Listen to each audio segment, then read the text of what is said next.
রক্তটুকু জমিনেই ঢেলে দেবে, তবুও তোমায় লড়তেই হবে, মানিবে না পরাজয়।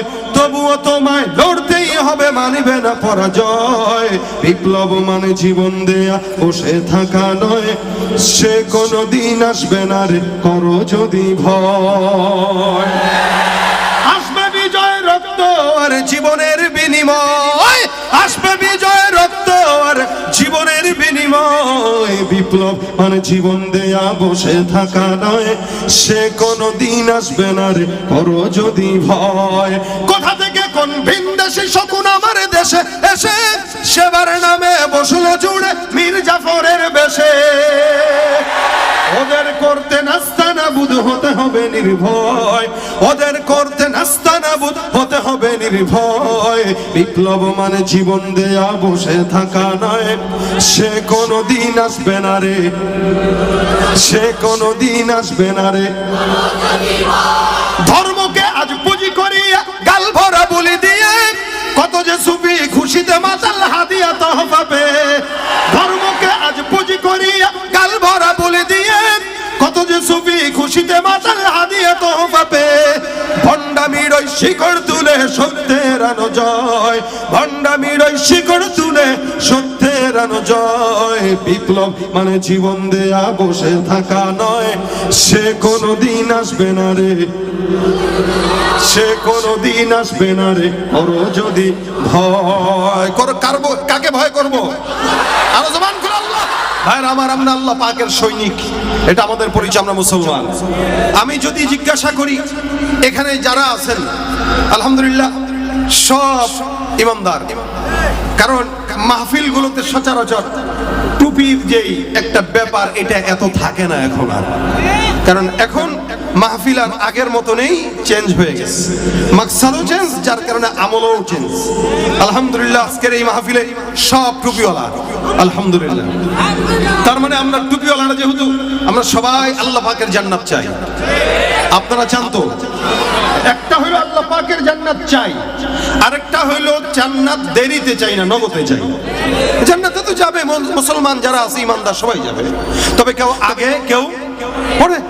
লেকিন আমরা যারা এখানে আছি, আমি বিশেষ করে চাই যে আল্লাহ মরার পরে যদি কোনো হিসাব না নিত, সোজা জান্নাতে দিত, মানে সহজ তরিকায় বড়লোক হওয়ার ধান্দা আর কি। আচ্ছা, দুনিয়াতে যারা গরিব তারা জান্নাতে বড়লোক থাকবে না? ইনশাআল্লাহ সবচেয়ে বেশি বড়লোক হবে এরা, এবং জান্নাতে যে যাবে এর মতো ধনী আর কেউ হইতে পারে। কিন্তু এই ধনীটা আমরা সহজ পন্থায় হইতে চাই, মানে জান্নাতে মরার সাথে সাথে যেতে চাই। এই যে সাথে সাথে যাওয়া, এই ব্যাপারে রাসূলের হাজারো হাদিস আসছে। জান্নাতে যাওয়ার হাজারো পথ আছে, হাজারো রাস্তা আছে। যেমন আপনাদের কুড়িগ্রাম ঢাকা থেকে আসার অনেক রাস্তা আছে। কেউ রংপুর দিয়ে আসে, কেউ সৈয়দপুর দিয়ে আসে, কেউ বিমানে আসে, কেউ ট্রেনে আসে, কেউ বাসে আসে, যে যেভাবেই আসুক। কেউ যদি নিয়ত করে আমি কুড়িগ্রাম যাব, সে আসতে পারবে, যেই রাস্তাই ধরুক আসতে পারবে। যেমন জামালপুর দিয়া রৌমারি দিয়েও কুড়িগ্রামে আসা যায়, আবার এদিক দিয়েও আসা যায়, উপর দিয়েও আসা যায়, স্থলপথ দিয়েও আসা যায়। এরপরে কি বলেন আপনি? মোটামুটি রাস্তা মনে করেন 10টা কুড়িগ্রামের আছে। এখন সবচেয়ে চালাক যে নাকি বিমানকে বেছে নিবে, সে 1 ঘন্টায় অথবা সর্বোচ্চ 1.5-2 ঘন্টায় চলে আসবে। আর যে বাসে আসবে সে হয়তো 8 থেকে 9 ঘন্টায় আসবে, যে ট্রেনে আসবে সে হয়তো 10 ঘন্টায় আসবে। কিন্তু মাকসাদ যাদের কুড়িগ্রাম, তারা কুড়িগ্রামে আগে আসবে, নয়তো পরে আসবে। আসবে তো আসবে।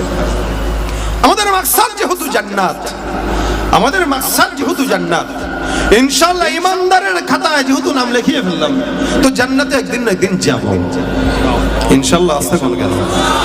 আপনাদের আশা নাই জান্নাতে যাওয়া? ইনশাআল্লাহ যাব।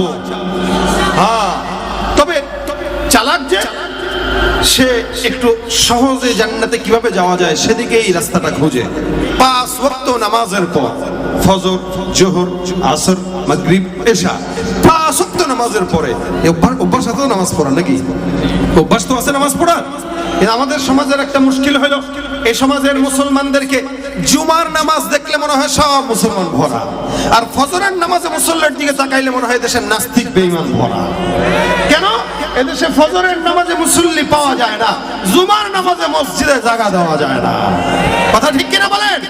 তুমি রমজান এলে রাখো না রোজা, দিনকে করো আঘাত, পয়সা করি বাড়ির নেই তো অভাব, দাও না তো যাকাত, ঠিক কিনা? ইমানদারির বড়াই করো, নেই তোমার ইমান, তুমি ইমানদারির বড়াই করো, নেই তোমার ইমান, তুমি কেমন মুসলমান, তুমি কেমন মুসলমান, তুমি নামাজের সাথে নাই পরিচয়, মানো না কোরআন, নামাজের সাথে নাই পরিচয়, মানো না কোরআন, তুমি কেমন মুসলমান, তুমি সুদের টাকায় প্রাসাদ গড়ো, ঘুষ ছাড়ো না, দিন দুঃখী না খেয়ে মরে খবর রাখো না, তুমি ঘুষ খেয়েও বিচার করো, ঘুষ খেয়েও বিচার করো, সাজিয়া প্রধান, তুমি কেমন মুসলমান, তুমি না খৌফে খোদা दिल में है ना गैरत ईमान, कैसे मुसलमान है तुम, कैसे मुसलमान, ठीक है ना? মুসলমান নামের না কামের? কিসের হওয়া চাই? কিসের হওয়া চাই? কামের হওয়া চাই, নামের না। নামের মুসলমানের অভাব নাই, মুসলমান অনেক আছে, কিন্তু নামাজের কথা জিজ্ঞাসা করলে কয় ঈদুল আজহার জানাজার নামাজ। আপনারা দেখেছিলেন নি না ভুলে গেছেন? ঈদুল আজহার জানাজার নামাজ। এই হলো আমাদের দেশের মুসলমানের হাল। নামাজও পড়ে, দুর্নীতিও করে, নামাজও পড়ে, ওপারে দাদা বাবুদের কাছে ইলিশও পাঠায়, কিন্তু আমরা গাজা ছাড়া কিছু পাই না। আমরা তাদের কাছে অনেক কিছু দেই, কিন্তু তারা আমাদেরকে দেয় গাজা। মুসলমান দাবি করার নাম না, মানার নাম। কিসের নাম? মানার নাম। আল্লাহ রাসূল বলেন 5 ওয়াক্ত নামাজের পর, 5 ওয়াক্ত নামাজের পর কেউ যদি আয়াতুল কুরসি পাঠ করে, আল্লাহ পাক তাকে জান্নাতে কেমনে দিবেন? রাসূল বলেন লাম ইয়ামনাহু মিন দুখুলিল জান্নাতি ইল্লা আইয়ামুত। ও মরবে, এই তার দুনিয়া, এই তার জান্নাত, এই দুনিয়া এ জান্নাত, মাঝখানে একটা পর্দা আছে।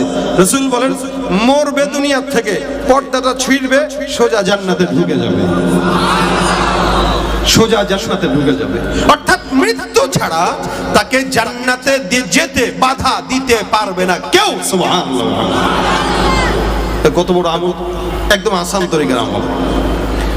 এজন্য নবী বলেন মান করা আয়াতুল কুরসি ফি দুবুরি কুল্লি সালাতিন মাকতুবা লাম ইয়ামনাহু মিন দুখুলিল জান্নাতি ইল্লা আইয়ামুত।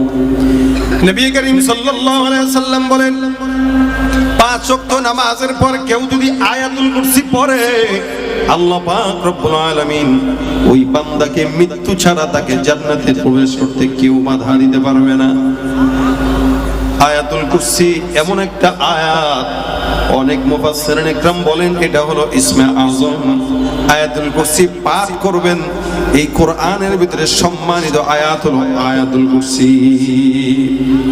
এখানে আল্লাহ পাক রব্বুল আলামিন শুরুতেই তার শান মান বর্ণনা করে দিয়েছেন। আমার আল্লাহ ডাক দেয়া বলেন আল্লাহু লা ইলাহা ইল্লা হুয়াল হাইয়ুল কাইয়ুম।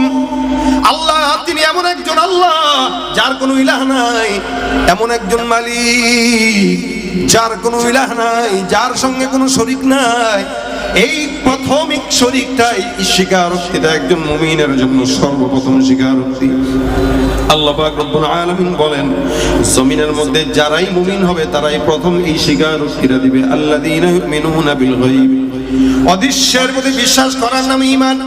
ইসলামের স্তম্ভ 5টির মধ্যে 1 নম্বর রাসূল বলেন বুনিয়াল ইসলামু আলা খামসিন শাহাদাতি আল্লা ইলাহা ইল্লাল্লাহ।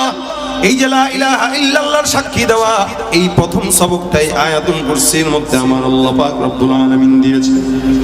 এই জন্য আল্লাহ পাক এই আয়াতে শিখায় দেন আল্লাহু লা ইলাহা ইল্লাহু আল হাইয়ুল কাইয়ুম।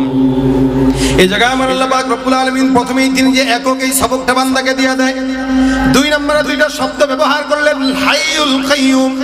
আমার পয়গম্বর ডাক দেয়া বলেন সাহাবাজ ভাইয়ের দল, জমিনের ভিতরে কেউ যদি ইয়া হাইয়ু ইয়া কাইয়ুম বলে আমার আল্লাহকে ডাক দেয়, ওই বান্দা 2টা নামের উসিলায় যদি কোনো কিছু আল্লাহর কাছে চায়, আমার আল্লাহ পাক রব্বুল আলামিন বলে বান্দা, আল্লাহর নবী ডাক দেয়া কয় ওই বান্দা ইয়া হাইয়ু ইয়া কাইয়ুম নামের উসিলায় যদি চায়, আমার আল্লাহ বান্দার সব মনের নেক মাকাসাদ হাসানাগুলোকে পূরণ করে দেয়। তুমি মিটাও সকল চাওয়া দুদিন আগে পরে তোমার কাছেই সকল পাওয়া সবই তোমার তরে তোমার পথে চললে সবাই তোমার পথে চললে সবাই আসবে যে সুদিন তোমার দয়ায় পূর্ণ আমার সারা নিশিদিন দয়াকার ভাইরা আমার খুব বুঝবেন আল্লাহ পাক রব্বুল আলামিন শিখায় দেয় আল্লাহু লা ইলাহা ইল্লা হুয়াল হাইয়ুল কাইয়্যুম লা তাখুযুহু সিনাতুন ওয়ালা নাওম এক নম্বরে বান্দা স্বীকারোক্তি দেবে আল্লাহ ছাড়া কেউ নাই এই স্বীকারোক্তি দেবে তারপরে আল্লাহ দুইটা নাম বলবে আল্লাহ পাক পরিচয় দিয়ে বলতেছেন এরপরে যাকে তুমি মালিক হিসেবে গ্রহণ করলা যাকে চিরঞ্জীব বললা আল হাইয়ুল কাইয়্যুম যাকে চিরঞ্জীব চিরশক্তিশালী বললা তার গুণ কি জানো আমার আল্লাহ পাক ডাক দিয়া বলেন লা তাখুযুহু সিনাতুন ওয়ালা নাওম তিনি এমন একজন মালিক যেই মালিকের ঘুম তো দূরের কথা তন্দ্রাচ্ছন্ন হয় না জমিনের ভিতরে যত বড় লিডার হোক যত বড় সরকার প্রধান হোক ঘুমায় কি ঘুমায় না রাত 3টার মধ্যে যদি কেউ যে এলাকার কোনো কাউন্সিলর কোনো মন্ত্রী এমপির কাছে যায় রাত যত গভীর হয় এমপি মন্ত্রী ঘুমায় আমার আল্লাহ পাক রব্বুল আলামিনের এই দুনিয়াতে আল্লাহ পাক যত মানুষ রেখেছেন সবারই ঘুম আসে এই ঘুমটা নেয়ামত রাতকে আল্লাহ পাক রব্বুল আলামিন ঘুমের জন্য সৃষ্টি করে দিয়েছেন বানিয়ে দিয়েছেন যার কারণে বান্দা ঘুমায় সারাদিন একটা এমপি মন্ত্রী চেয়ারম্যান মেম্বার কাজ করবে কোনো বাধা নাই রাতের বেলা যখন হবে ঘুমাবে এই রাতের 3টার দিকে যে যদি কেউ একটা এমপি মন্ত্রীকে ডাক দেয় দেখবেন এমপিও কথা শুনে না মন্ত্রীও কথা শুনে না এ মুসলমান সব ঘুমায় কারণ এলাকার এমপি ঘুমাইলে এলাকা চলে চেয়ারম্যান ঘুমাইলে এলাকা চলে মেম্বার ঘুমাইলেও গ্রাম চলে লেকিন আমার আল্লাহ যিনি ঘুমাইলে 1 সেকেন্ডের জন্য কোনোদিন বিশ্ব চলতে পারে না ভাইরা আমার এই গোটা দুনিয়ার মালিক আমার আল্লাহ পাক রব্বুল আলামিন 1 সেকেন্ডের জন্য ঘুম তো দূরের কথা তন্দ্রাচ্ছন্ন হন না যার কারণে আল্লাহ পাক বলেন আরে যেই মালিক তন্দ্রাচ্ছন্ন হয় না যেই মালিক ঘুম তো দূরের কথা তন্দ্রাও যায় না যদি ডাকতে হয় বান্দা ওই মালিককেই ডাকো ওই মালিককে ডাকতে দেরি হয় আমার আল্লাহ পাক ওই বান্দার ডাকে সাড়া দিতে দেরি করে না জমিনের মধ্যে এই কারণে আল্লাহ পাক বান্দাকে সবক দিয়া জানায় দেন ফাযকুরুনি আযকুরুকুম ইয়া আইয়ুহাল্লাযীনা আমানু যকুরুল্লাহা যিকরান কাসীরা আমার আল্লাহ বান্দাকে বেশি বেশি আল্লাহর জিকির করতে বলেছেন স্মরণ করতে বলেছেন ডাকতে বলেছেন আগে তুমি বান্দা আমি আল্লাহকে ডাকবা তারপর আমি আল্লাহ তোমাকে ডাকবো তুমি আগে আমার দিকে আগাও আমি আল্লাহ তোমার দিকে আগাবো তুমি আমার দিকে হেঁটে হেঁটে আগাও আমি আল্লাহ তোমার দিকে দৌড়ায় দৌড়ায় আগায় যাব সুবহানাল্লাহ বলেন তো কোন বান্দা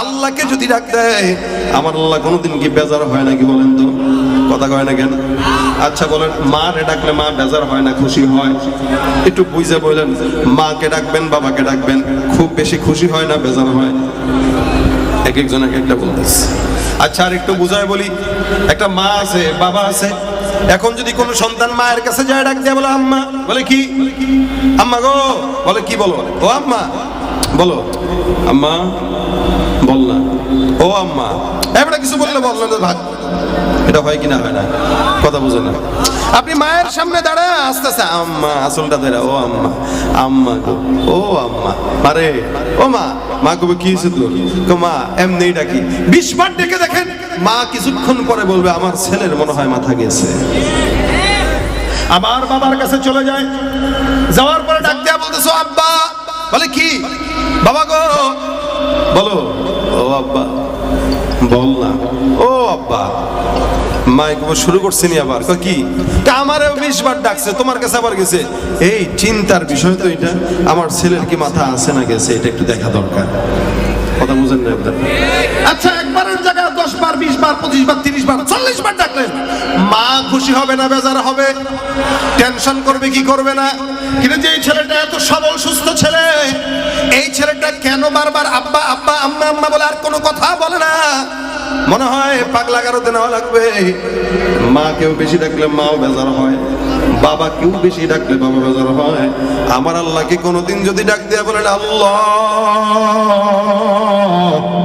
আমার আল্লাহ ডাক দেয়া কইব, বান্দা তুই বল আমি আল্লাহ তোর জন্য হাজির। যত বান্দা আছে প্রত্যেকটা ইমানদার বান্দা যদি আল্লাহকে ডাক দেয়, সকালবেলা ডাকবে, বিকালবেলা ডাকবে, রাত্রিবেলা ডাকবে, গভীর রাতে ডাকবে, আমার আল্লাহ গভীর রাতে এসে ডাক দেওয়া বান্দাকে ডাক দিয়ে বলে আলামিন মুস্তাগফির, এমন কোন চানেওয়ালা আসু চাও, এমন কোন বলনেওয়ালা আসু বলো, আমি আল্লাহকে তুমি আমার দিকে হাঁটতে হাঁটতে আগাবা, আমি আল্লাহ তোমার দিকে দৌড়ায় দৌড়ায় আগাবো। বান্দা যত মালিককে ডাক দেয় আমার আল্লাহ কোনোদিন বেজার হয় না। আল্লাহ পাক ডাক দিয়া বলে, বান্দা যত মন যায় আমি আল্লাহকে ডাক দাও, কারণ বান্দা না ডাকলে আমি আল্লাহ বেজার হই। সব বান্দারা ডাকলে আল্লাহ পাক রব্বুল আলামিন, আল্লাহর বান্দা যতবার ডাকবে আল্লাহ কয় আমার কোনো কষ্ট লাগে না, বরং না ডাকলে কষ্ট লাগে। দুনিয়ার মানুষের কাছে চাইবেন বান্দা বেজার হয়, একবারের জায়গায় 2 বার 3 বার 10 বার যখন চান বেজার হয়, কিন্তু আমার আল্লাহ পাক রব্বুল আলামিনকে বান্দা যদি না চায় আল্লাহ বেজার হয়। ভাইরা আমার, আবু হুরায়রা রাদিয়াল্লাহু তাআলা আনহু থেকে হাদিস বর্ণিত, তিনি বলেন নবী করিম সাল্লাল্লাহু আলাইহি ওয়াসাল্লাম আমাকে একবার সাদাকার কিছু খেজুর দিলেন, কিছু সাদাকার খেজুর পয়গম্বর আমার কাছে দিলেন আমানত হিসেবে রাখার জন্য। আমি সাদাকার খেজুরগুলো সুন্দর করে আমার ঘরের ভিতরে নিয়ে আমানত রেখে দিলাম, যেটা জনগণের খেজুর, জনগণের মাল সম্পদ, পয়গম্বর আমার কাছে দিলেন কেবল রক্ষণাবেক্ষণ করার জন্য। আল্লাহ নবী সাল্লাল্লাহু আলাইহি সাল্লাম আমার কাছে দায়িত্ব দিলেন, খুব বুঝবেন। আবু হুরায়রা বলেন আমার কাছে আল্লাহর নবী এতগুলো খেজুর দায়িত্ব দিল, যখন নাকি খেজুরগুলো আমি পাহারা দেওয়া শুরু করলাম, হঠাৎ করে তাকায় দেখি রাতের বেলা একটা চোর আমার ঘরের মধ্যে হাজির হয়ে গেছে। ও ওই খেজুরের স্তূপ থেকে কিছু খেজুর নেওয়ার জন্য রেডি হয়ে গেছে, বিশাল বড় একটা ব্যাগ নিয়ে আসছে, আর ব্যাগের ভিতরে ওই খেজুরগুলো নিয়ে নিয়ে ভরার জন্য চিন্তা একদম প্রস্তুত হয়ে গেছে। আবু হুরায়রা রাদিয়াল্লাহু তাআলা আনহু বলেন, আমি যখন চোরকে দেখলাম, আমি চোরকে ধরে ফেললাম, আমি তাকে বললাম, এসো তুমি আমার ঘরে খেজুর চুরি করার জন্য আসছো, আজকে তোমাকে আমি পয়গম্বরের দরবারে নিয়ে যাব, চলো যাই আমার পয়গম্বরের কাছে তোমাকে ধরে নিয়ে যাই। মনে রাখবেন, চোর যদি সমাজের মধ্যে চুরি করে, চোরের একটা খারাপ অভ্যাস হলো কিয়ামত পর্যন্ত চুরি করবে, যতবার চুরি করে ততবার কয় ভাই আর জিন্দেগিতে করবো না, ঠিক কিনা? এটা চোরের স্বভাব। এই ভাই দাঁড়া দাঁড়া ভিডিও বন্ধ করে। চোরের স্বভাব হলো, আর এদিকে ছাত্ররা একটু নিরিবিলি দাঁড়ায় থাকো। চোরের স্বভাব হইলো যতবার চুরি করে ততবার কয় কি আর করব। আমার দিকে তাকান। চোরের স্বভাব যতবার চুরি করবে আর করবে না। 100 বার চুরি করার পরেও যদি ধরা খায় সে বলবে কি এটা আমার শেষ, ভাই আর জিন্দেগিতে করব না। কিন্তু মুশকিল একটা আছে, আমার দেশে তো একটা মনে করেন এই যে এখানে বসে রয়েছেন না, এখানেও কিছু চোর থাকতে পারে, বুঝেন না এই কথা? সব চোর কি মসজিদে নামাজের জন্য যায়? কথা কয় না, নামাজের জন্য যায়। কিছু চোর জুতা চুরি করার জন্য তো যায়, কিছু চোর মোবাইল চুরির জন্য এখানে আসছে। দেখবেন যাওয়ার পথে আপনার মোবাইলটা পকেট থেকে চুরি করে নিয়ে গেছে, থাকতে পারে না? এই যে চোর, চোরের কাজ চুরি করা। কিন্তু আমার দেশে মুশকিল হইলো এটা যে আমার দেশের কোন চোর যদি পকেট মারি করতে যায়, 10 টাকা মনে করেন চুরি করছে, খালি পকেটে হাত দিছে, কোন একটা জায়গায় বাজারে দেখবেন ধইরা মেশে কিলাইতে নাক টাক সব ফাটায় ফেলবে। কিরে ভাই এটা মারছেন কে? কয় মিয়া আমার পকেটে হাত দিছে। কয় চুরি করছে নাকি? কয় কেমনে করবো, আমি কি এত সস্তা, ওরছে বড় চোর আমি। তা আমনে হেরছে বড় চোর হইলে আপনি পিটান কেন? আমার পকেটে হাত দিল কেন? তার মানে 5 টাকা চুরি করতে পারে নাই, পিটাইতে পিটাইতে নাক ফাটায় ফেলতেছে। কিন্তু এই সমাজে রন্ধে রন্ধে কোটি কোটি টাকা চুরি করেনা চোর বসবাস করে, যাদেরকে দেখলে পিটানো তো দূরের কথা, 100 বার সালাম দেয় এই দেশের জনগণ। যাদের হাতে যায় ক্ষমতা, দেশ যেন বাপের ভিটা, রাখতে যে আর শুরু করে বিদেশিদের পাচাটা। যাদের হাতে যায় ক্ষমতা, দেশ যেন বাপের ভিটা, রাখতে যে আর শুরু করে বিদেশিদের পাচাটা। বিদেশিদের কথা মতো চালায় ওরা নিজের দেশ, বিদেশিদের কথা মতো চালায় ওরা নিজের দেশ। দেখতে দেখতে গোল্লায় গেল আমার সোনার বাংলাদেশ। আমার সাথে দেখতে দেখতে গোল্লায় গেল একে একে শেষ করেছি, সবার দেখা হইল শেষ। দেখতে দেখতে গোল্লায় গেল আমার সোনার বাংলাদেশ। কেউ দিল না সবাই নিল, আমরা যে কলুর বলদ। সারা বছর নেয় না খবর, নির্বাচনে খুব দরদ। কেউ দিল না সবাই নিল, আমরা যে কলুর বলদ। সারা বছর নেয় না খবর, নির্বাচনে খুব দরদ। নির্বাচনের আগে নেতা ধরে কত রকম বেশ, নির্বাচনের আগে নেতা ধরে কত রকম বেশ। দেখতে দেখতে গোল্লায় গেল, দেখতে দেখতে গোল্লায় গেল। সমাজের এই সমস্ত চোরদেরকে আমরা সালাম দেই, আর নির্বাচন আসলে কি বলি? অমুক নেতার চরিত্র সরে এসি রুমে শোয় আর ভাবে, আহারে এই বোকা, এই বলদ সলদ জনগণের টাকা চুরি করে বিল্ডিং বানাইছি 5 তলা, এই বলদ গুলোর টাকা চুরি করে এসি লাগাইছি, গাড়ি কিনছি, এরপরও স্লোগান দেয় আমার চরিত্র বলো ফুলের মতো। তা ভালো হওয়া দরকার কি? আরো বড় চোর হবো সামনে নির্বাচনে, কথা কয় না। এই জন্য স্লোগান যদি দেওয়া লাগে বিশ্বনবীর চরিত্র, আমি আসলে বলেন বিশ্বনবীর চরিত্র, অন্য বাটপাটদের পক্ষে স্লোগান দেওয়া বন্ধ করেন, চোরদের পক্ষে স্লোগান দেওয়া বন্ধ করেন।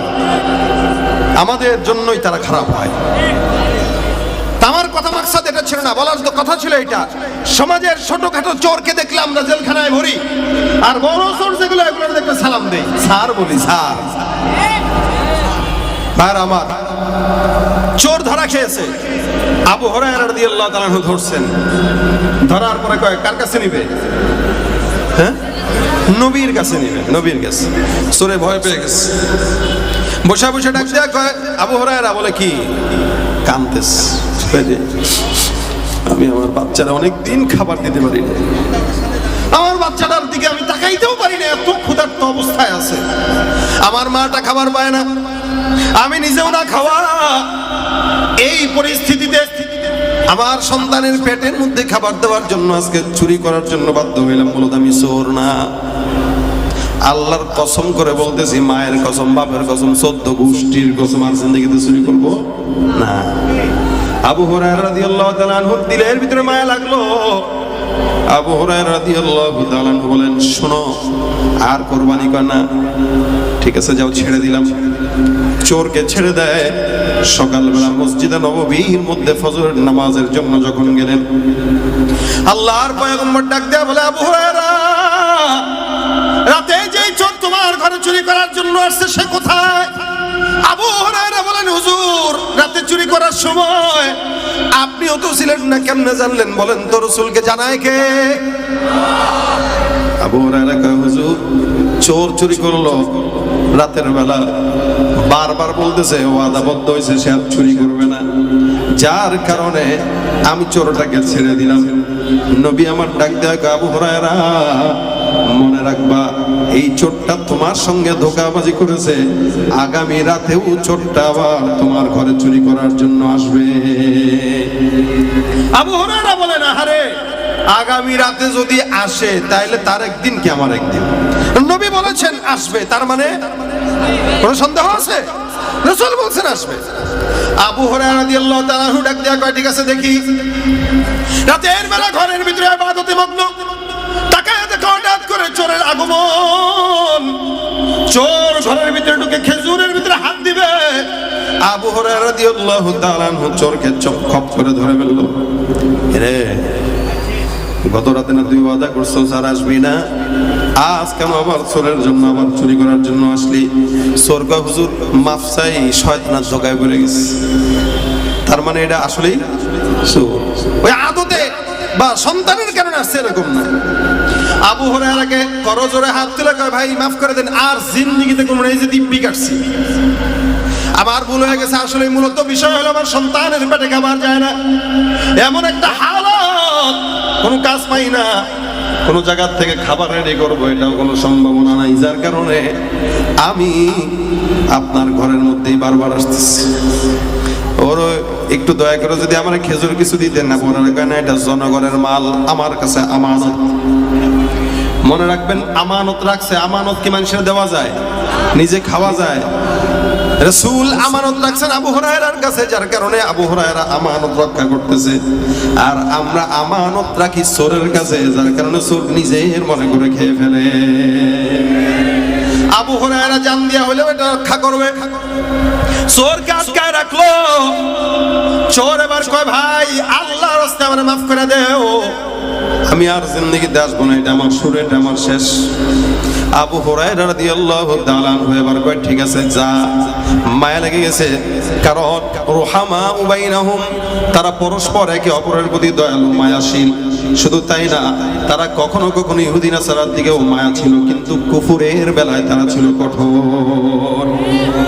চোরে ধরা খাইছে, তার সন্তান পায় না খাবার, মায়া লেগে গেছে, দিলে যা, ছেড়ে দিলাম। কয়দিন হইলো? 2 দিন। সকালবেলা ফজরের নামাজের জন্য মসজিদে নববীতে যায়। পয়গম্বর ডাক দিয়ে বলে, আবু হুরায়রা কোথায় তোমার সেই চোর? আল্লাহর নবীর সাহাবী আবু হুরায়রা রাদিয়াল্লাহু তাআলা আনহু ডাক দিয়া কয়, ইয়া রাসূলুল্লাহ, চোরকে গত রাতেও ধরেছিলাম, কিন্তু পয়গম্বর চোর আমার সঙ্গে ওয়াদাবদ্ধ হয়েছে, আর আসবে না। তার সন্তান খাবার পায় না, বিবিও খাবার পায় না, দিলের মধ্যে মায়া লাগছে, যার কারণে চোরকে ছেড়ে দিচ্ছে। নবী আমার ডাক দিয়া কয়, এ আবু হুরায়রা, মনে রাখবা আজকে রাত্রেও ওই চোর আবার তোমার ঘরে ঢুকবে, আজকে রাত্রেও ঢুকবে। ও মিথ্যা বলছে, ও ধোঁকাবাজ। আবু হুরায়রা কয়, আজকে যদি ঢুকে আর কোনো সন্দেহ নাই, ধরে তো ধরবই, আপনার কাছে সাথে সাথে নিয়ে আসবে। রাসূল ডাক দিয়া বললেন, যখন বললেন আজকে রাত্রেও আসবে, আবু হুরায়রা রাদিয়াল্লাহু তাআলা আনহু ইবাদতে মশগুল। রাতের বেলা চোর হাজির, কি করবে ভাব। আল্লাহর নবী সাল্লাল্লাহু আলাইহি ওয়াসাল্লামের সাহাবী চোরকে ধরে ফেললো, রশি দিয়ে বেঁধে ফেললো। কোনোভাবে আজকে আর তোরে মুহাম্মদুর রাসূলুল্লাহ ছাড়া অন্য কোনো জায়গায় নেওয়া যাবে না। আবু হুরায়রা রাদিয়াল্লাহু তাআলা আনহু কঠোর। নবী সতর্ক করার পর 3বার তুই আমার কাছে ধরা খাইলি। এবার চোর মশাই আবার আগের মতো ডাক দিয়া কয়, আবু হুরায়রা, আল্লাহর রাস্তায় আমারে মাফ করে দাও, আমি এখানে ইচ্ছাকৃত আসি না, আমার সন্তান না খাওয়া যার কারণে আসে। আবু হুরায়রা কয়, দয়া করে নতুন কোনো কথা থাকলে বল, পুরান কথা বাদ দে, আজকে ধরছি তো ধরছি, আর জিন্দেগিতে ছাড়া হবে না। রাসূলের রওজায় তোকে নেব, রাসূলের মসজিদে তোকে নেব, তোর বিচার করবে মুহাম্মদুর রাসূলুল্লাহ। চোরের বিচার করবে কে? রাসূল সাল্লাল্লাহু আলাইহি ওয়াসাল্লাম করবে। এদেশেও যদি কোনো চোর দুর্নীতিবাজ দুর্নীতি করে, চুরি করে, উচিত ছিল ওলামায়ে কেরামদের বিচার করা। ওলামায়ে কেরাম যদি বিচার করতো, প্রত্যেকটা চোরের হাত কাটা হয়ে যেত। কথা বলেন ঠিক কিনা? আজকে চোরের বিচার হয় না, কেমনে হবে? চোরগুলাই তো বিচারক হয়ে বসে রয়েছে। এজন্য আগামীর বাংলাদেশ ইসলামের করার জন্য ওলামায়ে কেরাম যেখানে, নারায়ে তাকবীর। আলেমরা যদি আপনাদের কাছে আসে, তাদেরকে ফিরিয়ে দিবেন? আলেমদের কাছে বিচারের দায়িত্ব দেওয়া দরকার। বিচারপতি থাকবে আলেম, রাষ্ট্র চালাবে আলেম, তাহলে সমাজ থেকে যত অন্যায় বিচার সব দূর হয়ে যাবে, সব দূর হবে। রাসূল বিচার করতেন চোরের। চোর যখন জানলো নবী বিচার করবে, চোরের মাথা গরম হয়ে গেছে, তলা গরম হয়ে গেছে, হাত তো কাটবে আজকে। এদেশে যদি চোরের বিচার হইতো, তাহলে যতগুলা পলাইছে হাত নিয়ে পলাইতে পারতো না। লুলা হইতো, লুলা। আমেরিকা দিল্লিতে যায়, আল্লাহ নবীজির নাম, ঠিক না? ও ছাড়া উপায় আছে কোনো? চুরির আইন যদি থাকতো, আল্লাহ নবীজির গানের সুরি ধরা লাগতো। এখনো যারা যদি কেউ সাহস করে, ভবিষ্যতেও যদি কেউ সাহস করে, আর আইন যদি পাশ হয়ে যায়, হাত কাটা, চোর পুরুষ হোক নারী হোক, হাত কাটা। চোর রে কয় চোর, আর মাইয়ারে কয় চুরনি। কি কয়? চুর নি। অসারিকু অসারিকাতু, চোর চুরনি। চুরি করবে তো কি কাটা?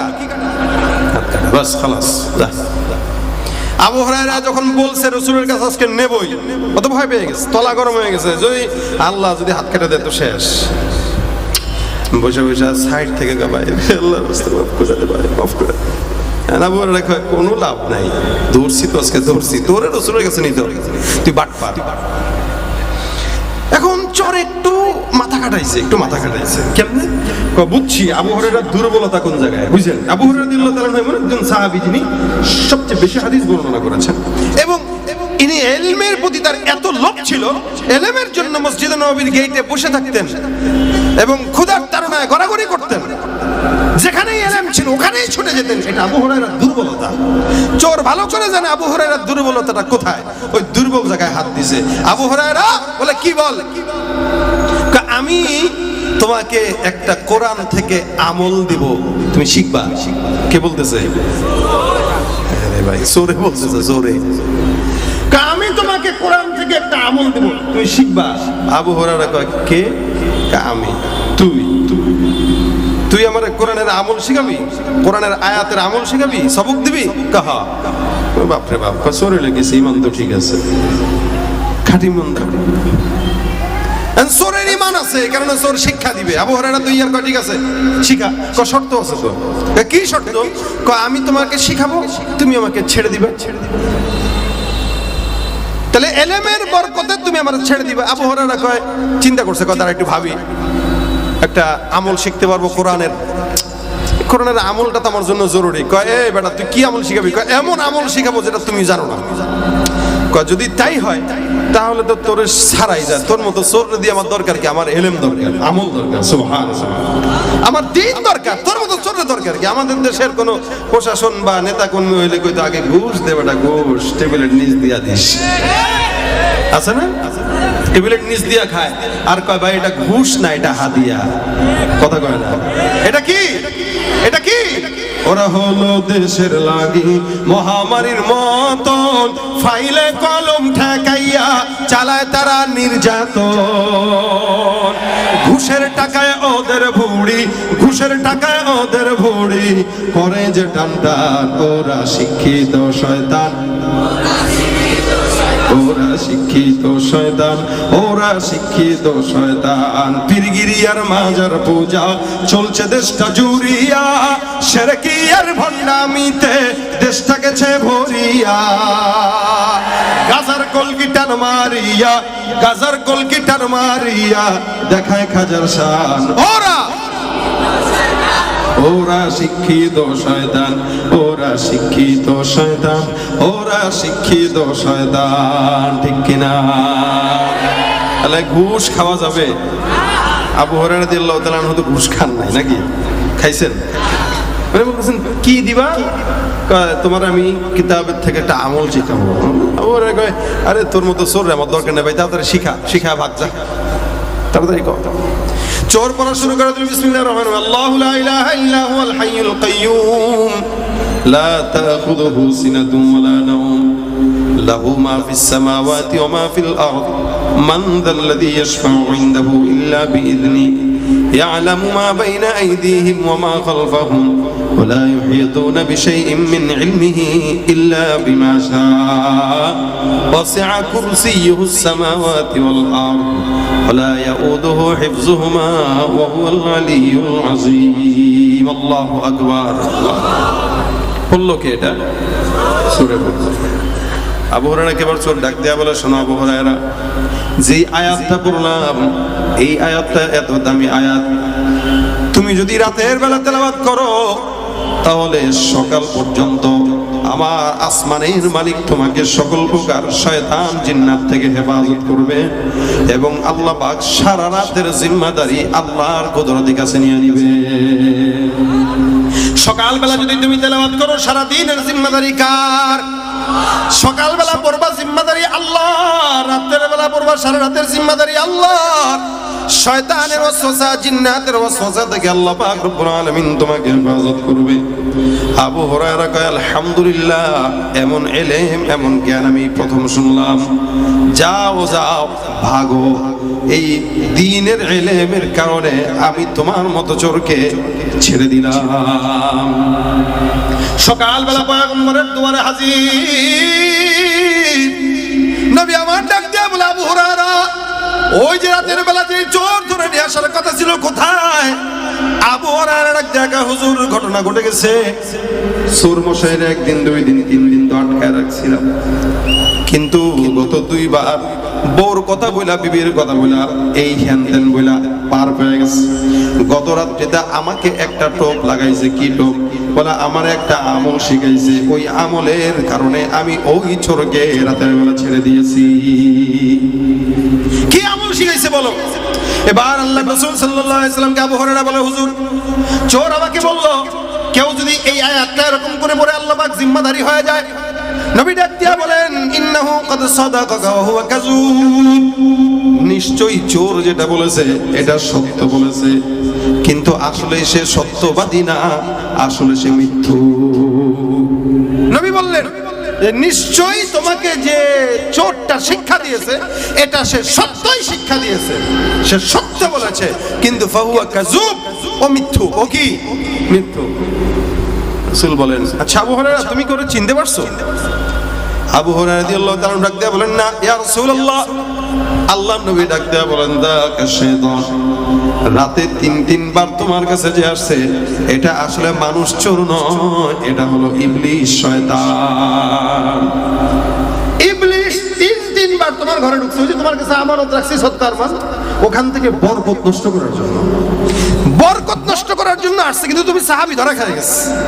এখন বাঁচতে হবে তো, ও তো জানে ওর থেকে বাঁচার জন্য কি আমল আছে, এজন্য ওর দুর্বল জায়গার আমলটা তোমাকে শিখায় আমার হাত থেকে বাঁচার জন্য কোনো মতে ভাগছে। এখন কি পড়লে ওর থেকে তুমি হেফাজত পাবা, ওইটা তোমাকে শিখাইছে, শিখায় তারপরে আমার হাত থেকে বাঁচার জন্য দৌড় দিছে। কিন্তু ও শয়তান। ও কি? শয়তান। ঠিক তেমনি ভাবে উবাই ইবনে কাব রাদিয়াল্লাহু তাআলা আনহু খেজুরের বাগান ছিল। তো একবার উনি রাতের বেলা খেজুরের বাগান পাহারা দিতেছেন।